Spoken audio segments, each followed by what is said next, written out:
Most of us live our lives on autopilot. We do what our parents tell us, and we go to the colleges that we're told will help us, having relationships in ways we think we're supposed to.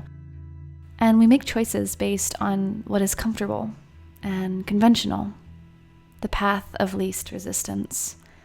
And if you're a fellow people pleaser like I was, there will come a moment when you either realize you're in a rut or rock bottom.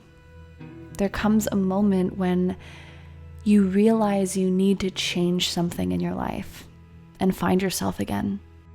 No one is going to help you find this but yourself. This is a solo quest, and it's one we have to go on alone. But it's in these moments of great change and transformation that we really find ourselves again. I wanted to share with you the things I wish I knew on my long journey of self-discovery. I'm a reflective soul and a courageous action taker, always putting my life on the edge, it seems. And I learn a lot from life, from taking action, and being bold, leading from my heart. So here's how I changed my life and found myself again, in hopes to inspire you based on what I've learned through trial and error. I began to embrace my divine timing. Instead of forcing results or certain expectations on my hopes for the future, I allowed everything to happen as it is, realizing that what is meant for me will not pass me, that what is meant for me will come in the moment it's meant to come. As a young person, I often found myself wanting things to happen faster, being frustrated when I wasn't getting the results I wanted, when it wasn't happening at that moment. But some things take longer than planned. We can't always see the big picture, the dominoes falling and aligning exactly, perfectly as they're meant to. Some dreams take longer to come to fruition. Some things are divinely timed for a specific chapter of your life. And learning to be okay with that, learning to embrace and honor your timing, that is something that really changed my life.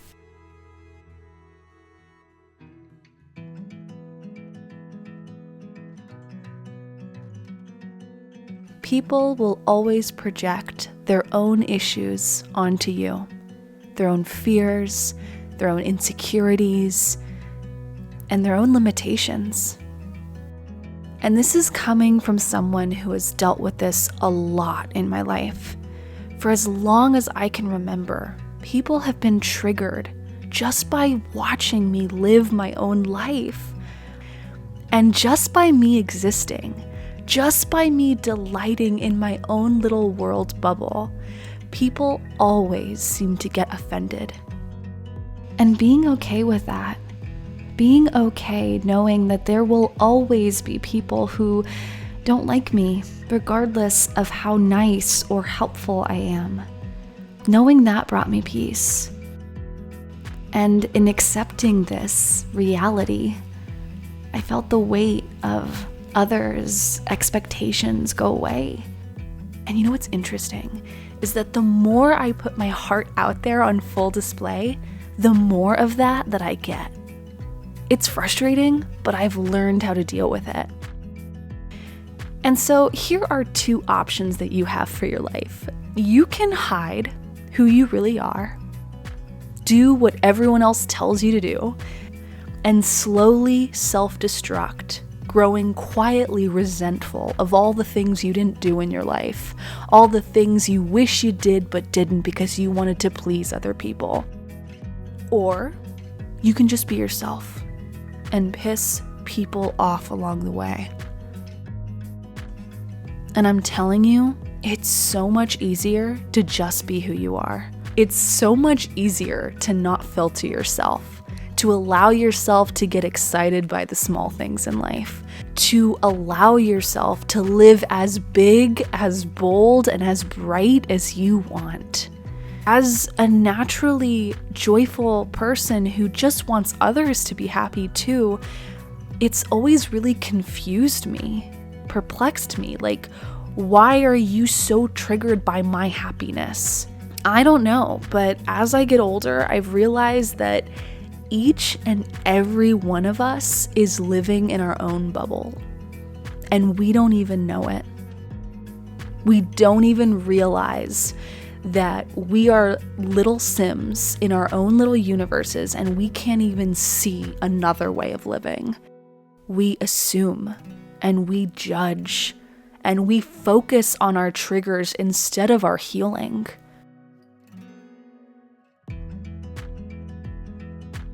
Whatever happened to respecting other people's lifestyle or religious preferences without shoving our own beliefs down another person's throat? By you standing tall and true in who you are authentically, you naturally, without even trying, will give other people permission to be true to themselves. You don't even realize it, but you become an expander for other people just by living your life.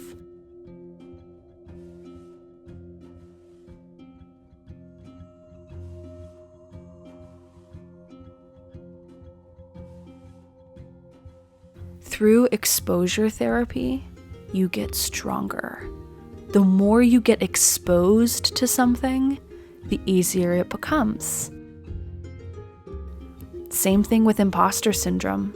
You'll always feel like an imposter when you start something new for the first time. Anytime you try something new, you will feel like you're a fraud. But you move through it anyway. You take the action despite the fear. You show up and shine bright regardless of what other people say or what your fears are telling you. And I'm telling you, it gets easier. Every single time you take action and stay true to yourself, it gets easier and easier. These days, I embrace my role as a mirror.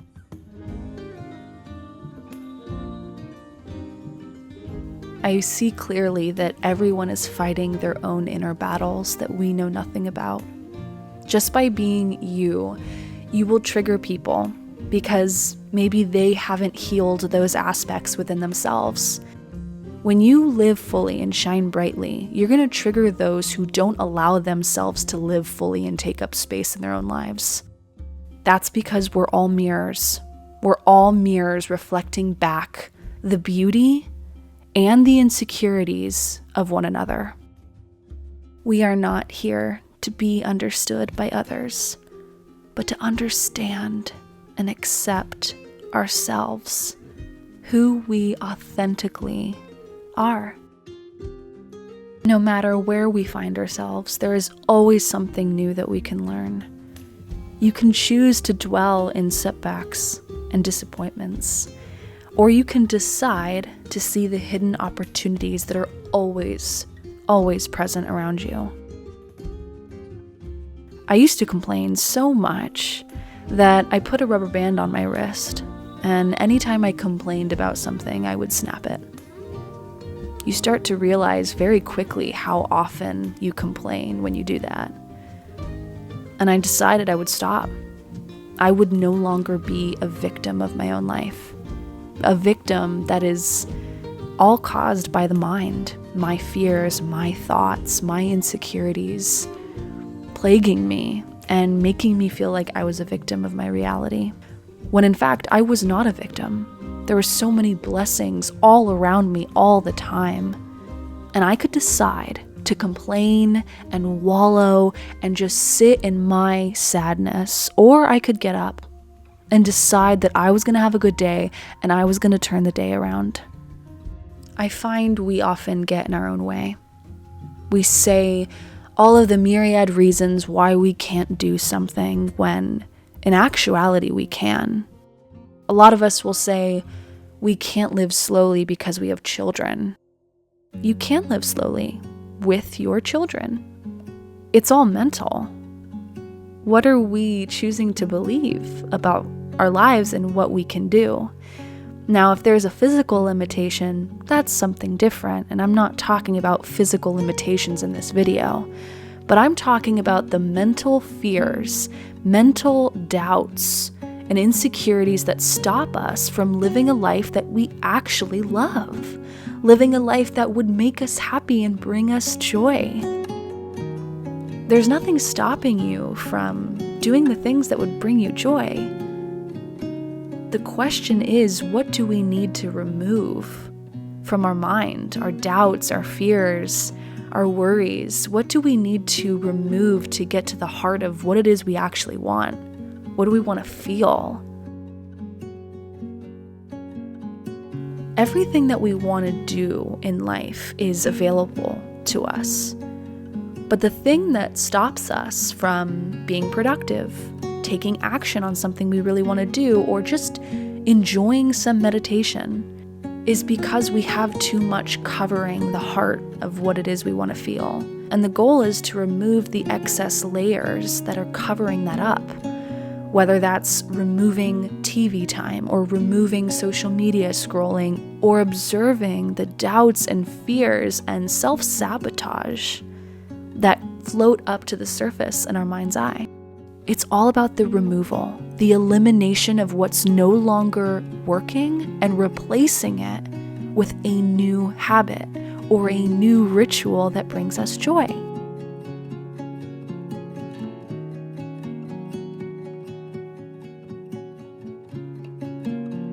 I slowed down my action. I was a really ambitious child. One of the things that changed my life was allowing myself to ride the waves of action and inspiration. Instead of always remaining consistent in my doing, in my creativity, I began to honor my natural energy and let that enthusiasm guide every single action I take. One of the things that helped me find myself again was building in downtime, building in periods of rest to let creative ideas swirl around in my mind, realizing that inaction is sometimes the greatest type of action you can take in that moment. And so I started taking breaks, realizing that taking the time to step back from work allows you to see the potential growth, the potential possibility that you wouldn't see before. And that's where the clarity arises. Allow your energy to change and be okay with desiring quiet rest. In those moments of pause and reflection, you may find yourself again.